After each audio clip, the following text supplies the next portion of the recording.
Hello everyone, welcome back to the Red Motorbike channel and welcome to one of our comparison videos. This time we're talking about mid-size crossovers. There are only 3 models facing off in our comparison. Comparisons that, from what we can see, you really appreciate. But we're talking about key models for the segment they're entering, so specifically mid-size crossovers. The stars of this comparison are the BMW F900XR, Triumph Tiger Sport 800 and Yamaha Tracer, this time the Tracer in its base version, so without semi-active suspension but with mechanical suspension, and for all the bikes, without panniers. We wanted to position these bikes in a slightly sportier way, and for this reason, as with all our comparisons, we chose a single tire supplier, in this case the Dunlop Sport Smart MK4. We use this approach in our comparisons because we believe that OEM tires are not always up to the standard of the chassis, and we're here to judge the chassis, not the tires, so we always choose premium products. In this case, the SportSmart MK4 is Dunlop's latest offering, which we've already greatly appreciated for its excellent front tire that has been completely redesigned and for its ability to heat up quickly. A premium product that definitely raises the level of all the chassis in this comparison. So BMW F900XR, Triumph Tiger Sport 800, Yamaha Tracer 9. Let's get to know them better with our live commentary from the roads of the European Alps, and we'll see you at the end to go over our report cards.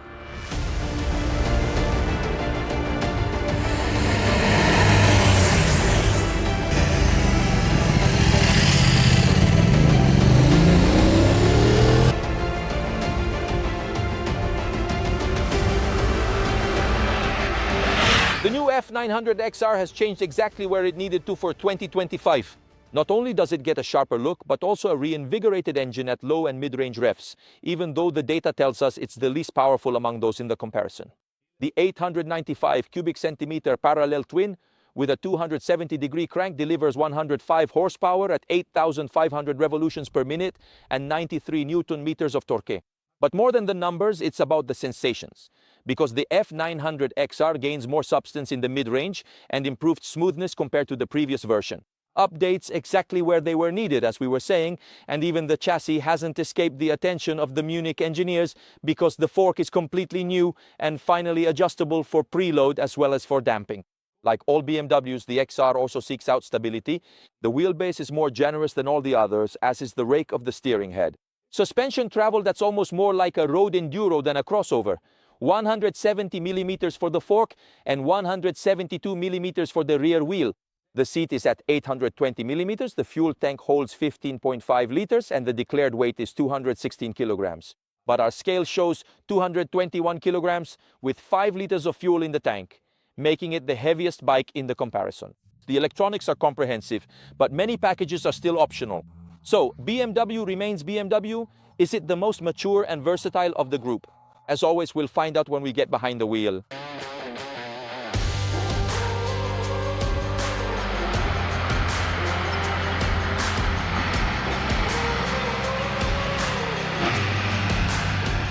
BMW F900XR. Let's say I was curious to try it in a comparison with the others because BMW really wanted to inject a bit of sportiness into the XR.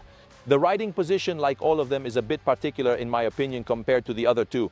The foot pegs are a bit forward, the handlebar is a bit low and close, unlike the Triumph, which has a slightly higher handlebar. Here, I might tilt it a bit forward to get a little more distance and also, in my opinion, a more sensible handlebar height. There's enough space, even though these foot pegs tend to make you spread your feet out a bit. The seat. This seat is the slightly raised one, a bit more comfortable, but it's still hard and also quite short, so you can't really move around much lengthwise. The passenger isn't badly off when it comes to foot pegs, and the seat padding, on the other hand, is very, very good. The handles are very low and very close together, so they force you into a position that's sometimes a bit unnatural. It's surprising because BMW is usually very attentive to the passenger's comfort. As I was saying, there's an injection of sportiness in the twin-cylinder engine with 270-degree timing, especially in the dynamic mapping. I have to say that the response is definitely quicker than before. The engine's character has come through, especially, as I said, in the dynamic mapping.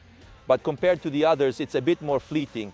In other words, it responds more promptly, but then the engine gives what it can, and that's it. It can't do more than that. Also, we have fewer horsepower than the others, but above all, compared to the Triumph, we're carrying about 13 kilos more, which is not insignificant.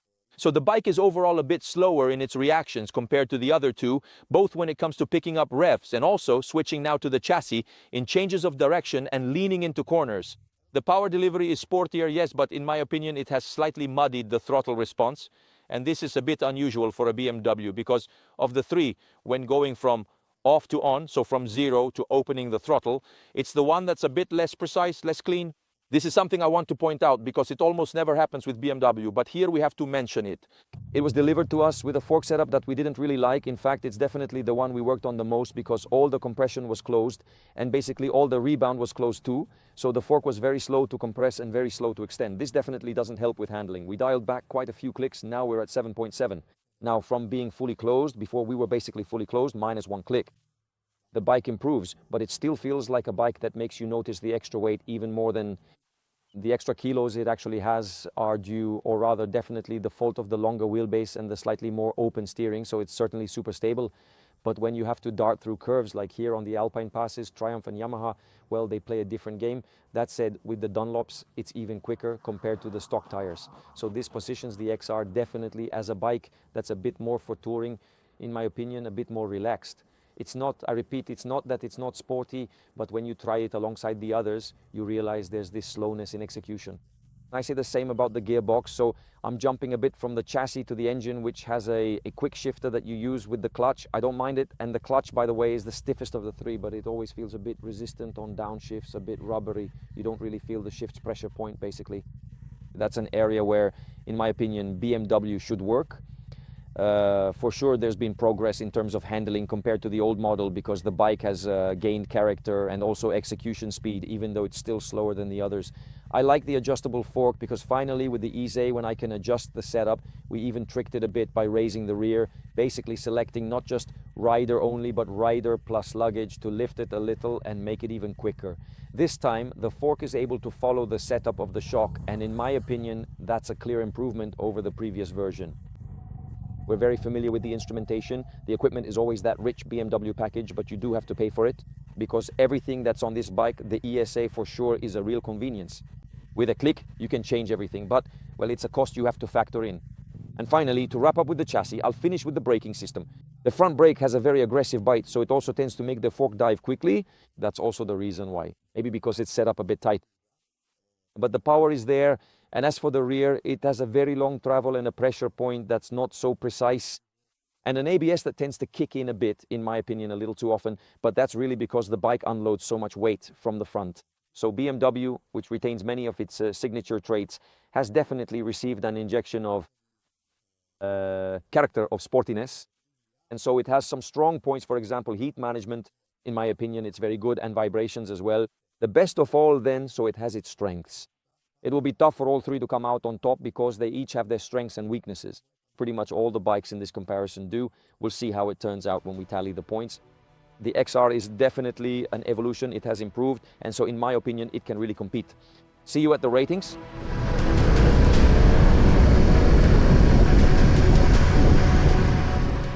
BMW F900XR, what did I like about it? Once again, I found excellent onboard comfort. I'm referring to the overall comfort provided both by the wind protection, the minimal engine vibrations, and also the low heat emitted during the ride we took. The display remains excellent. It hasn't been updated in recent seasons, but it continues to be a benchmark even for maxi touring bikes and maxi-enduros. So it's still a very important point of reference. What has improved? The suspension. The fork now responds very well to demands, and adjustments, even for the hydraulic part, are easy. Where could it be improved? In my opinion, the rear brake, the riding position, and the front brake, which maybe has a bit too much bite.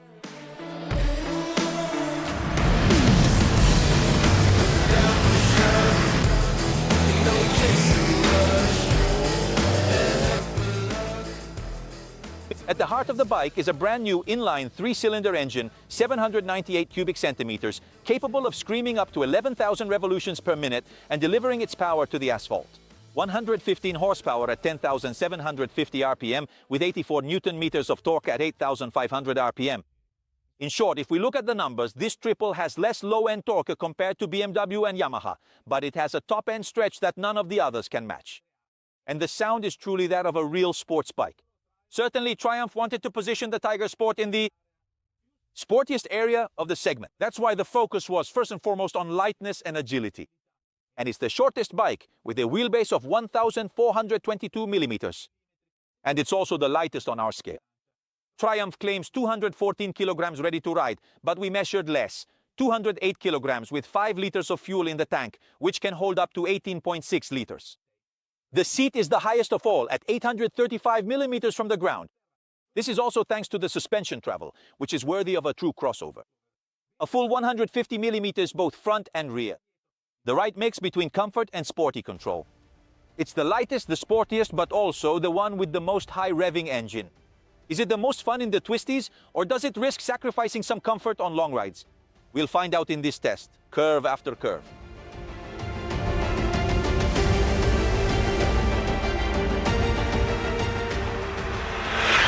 Triumph Tiger Sport 800. I have to say, of course, it's the latest arrival and I had pretty high expectations for it.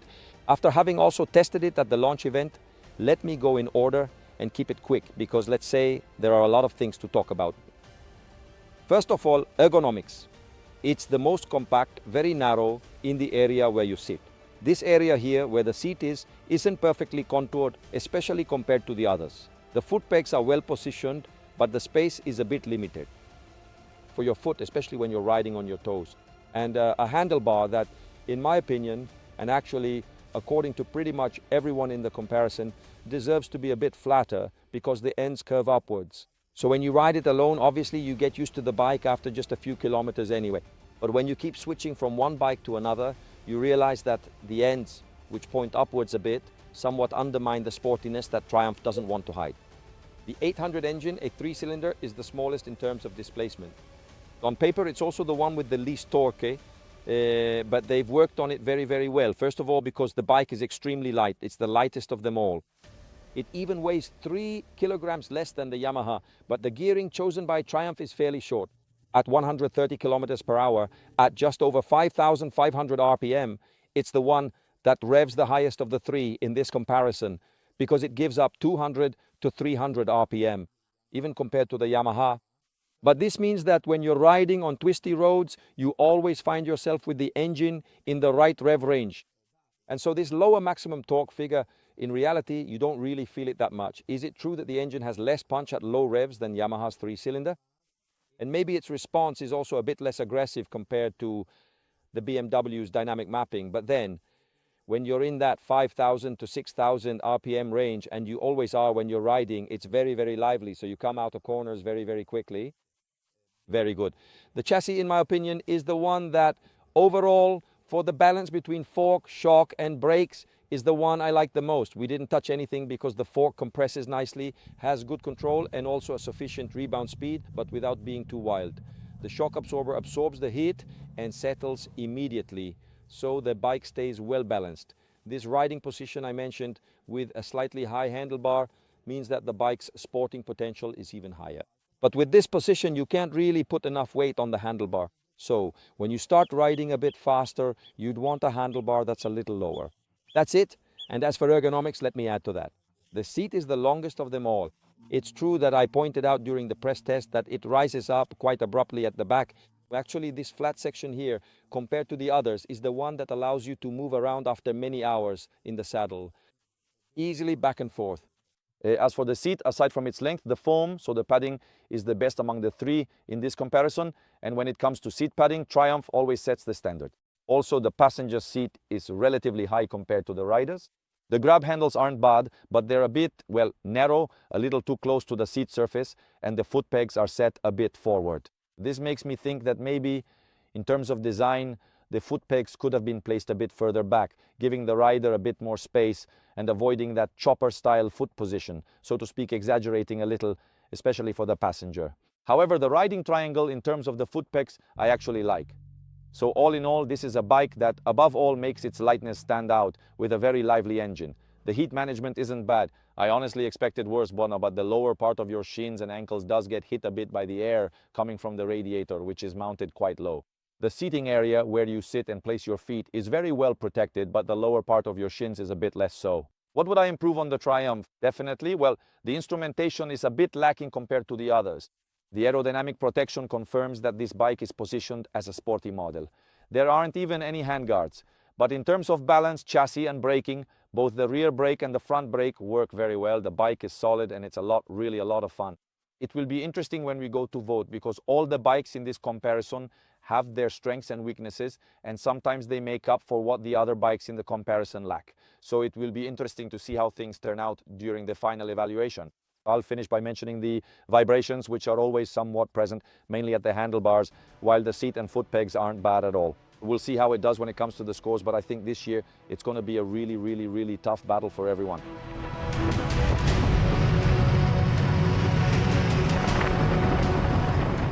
What did I like about the Tiger Sport 800? First of all, the behavior of the suspension. Both the fork and the shock absorber are very well balanced and no modifications have been made.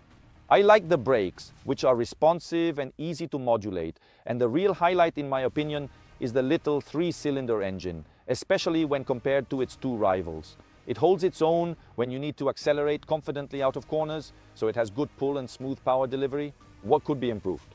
In my opinion, the wind protection could be better and the instrument panel feels way too cheap. Also, the riding position, especially the connection in the central area between the seat and the tank, and the overall size, it's a bit smaller compared to its competitors, like it's missing half a size.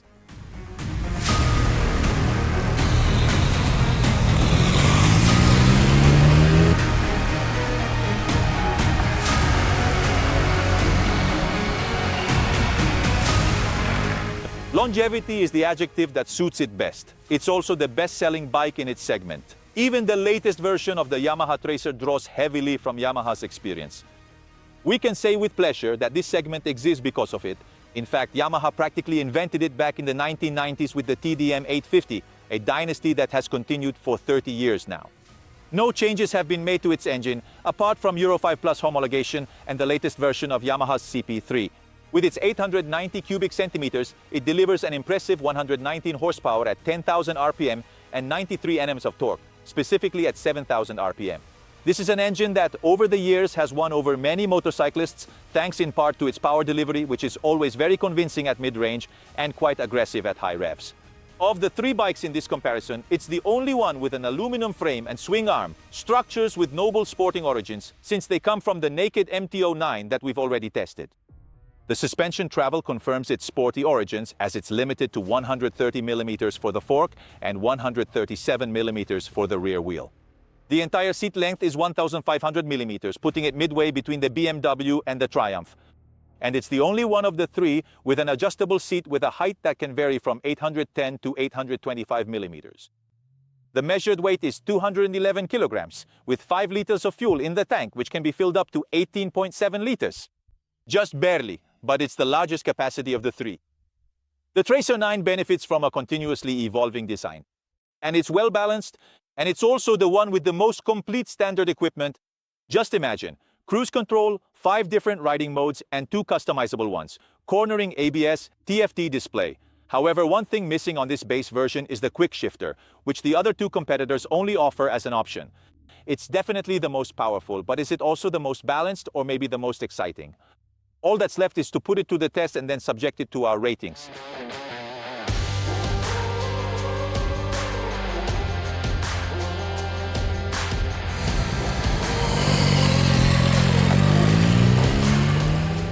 Tracer 9, which in its base version is obviously the descendant of Yamaha's crossover lineage, has been around for years now. We can say that it's been over 30 years since the first TDM.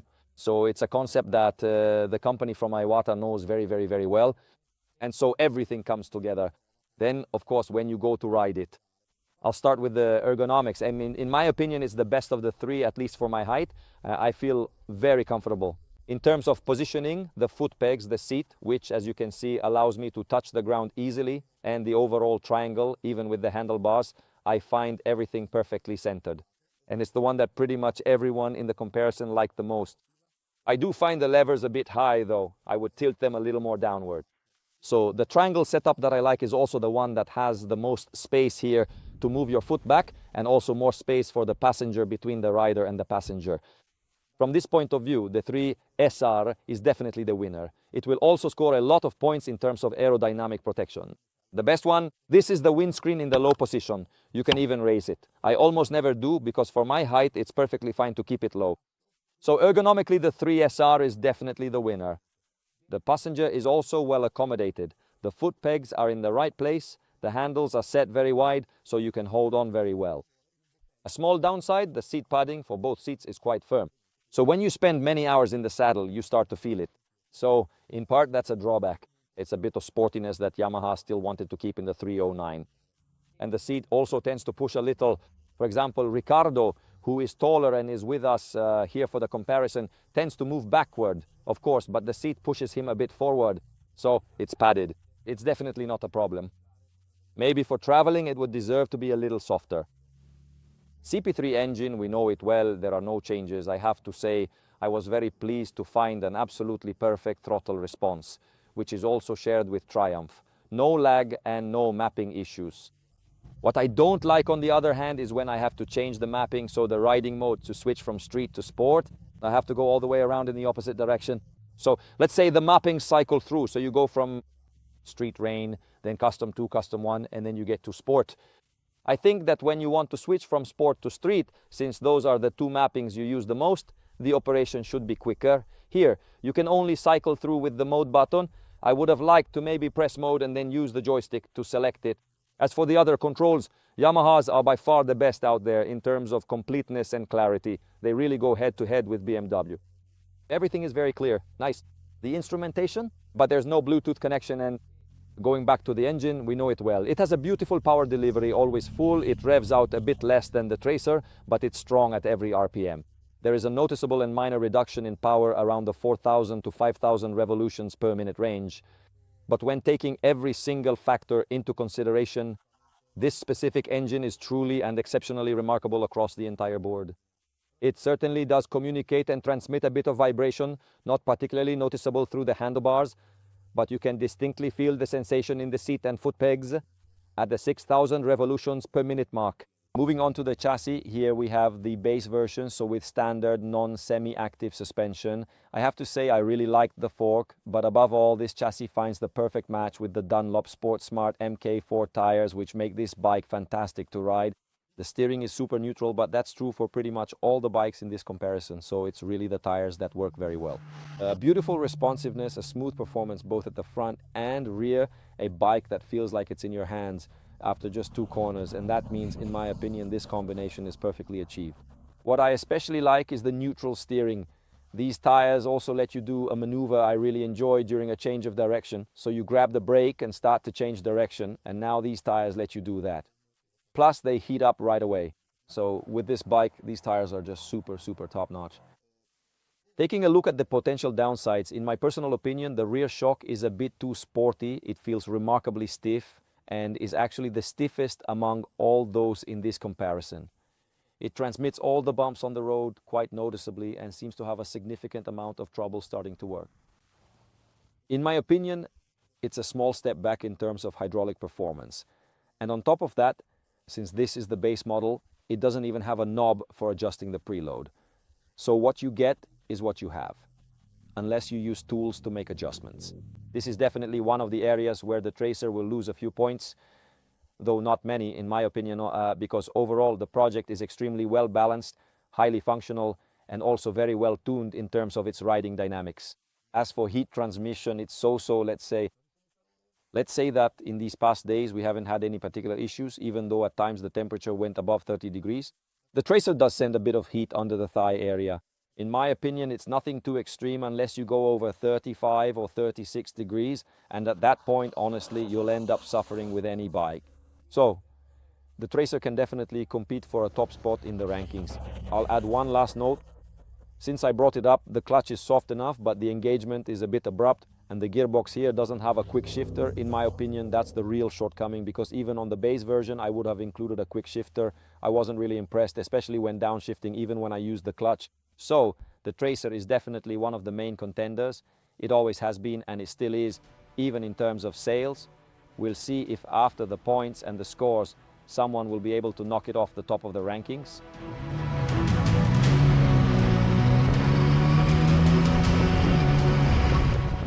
What I liked about the Tracer was the riding position, the wind protection, and the rear brake. I wasn't really convinced by the seat, which turns out to be a bit hard, and also the suspension, which isn't very comfortable.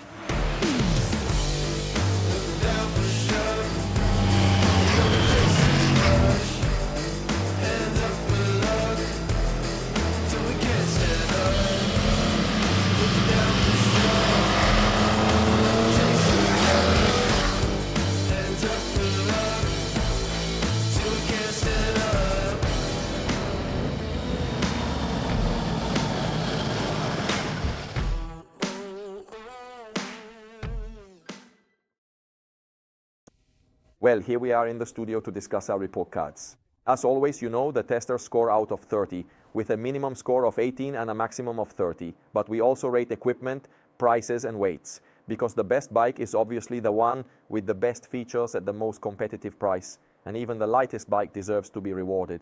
I'll start right away by telling you about the measured weights, which are interesting for all three bikes. The lightest bike in the comparison is the Triumph, weighing 208 kilograms with 5 liters of fuel in the tank. We always measure the weights with 5 liters of fuel in the tank to truly equalize the weight of one bike with another, so they can be compared fairly. Then there's the Yamaha at 211 kilograms and the BMW at 221 kilograms. So from the Triumph to the BMW, there's a full 13 kilogram difference. That's why the Triumph received the highest score in the weight category. Let's move on to the different areas in which we rate the bikes: engine, ergonomics and comfort, and chassis. If we talk about the engine, Yamaha stands out a bit with its CP3. We know it well. It's a very strong engine in terms of torque. It has great top-end power, vibrates very little, is always full, always responsive, and the riding modes on the Yamaha are very well thought out.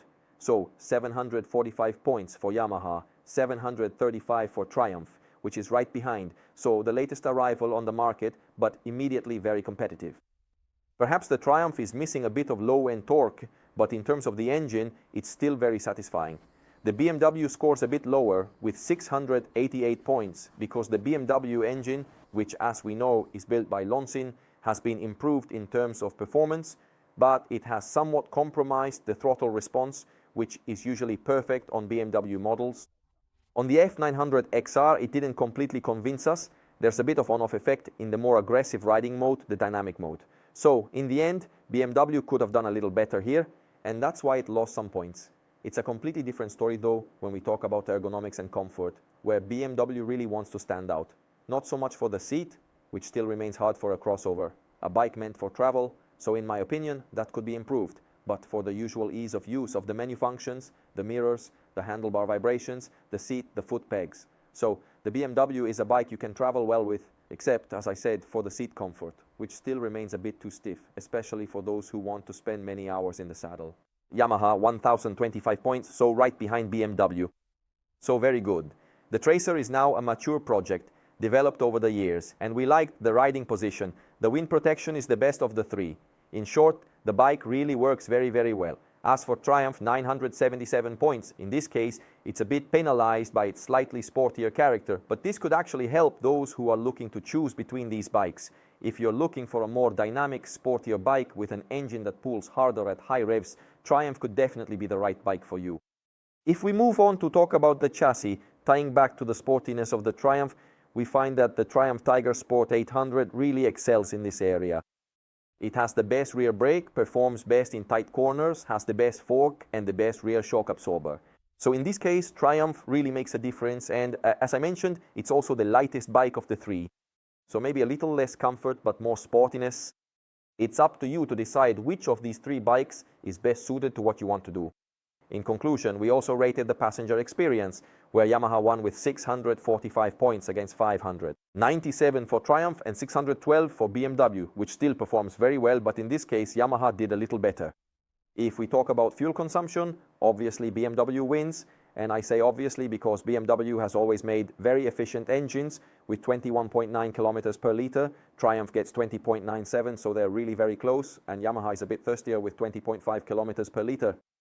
The final summary sees Yamaha winning with 3,272 points, Triumph in second place with 3,173 points, and BMW in third with 3,135 points.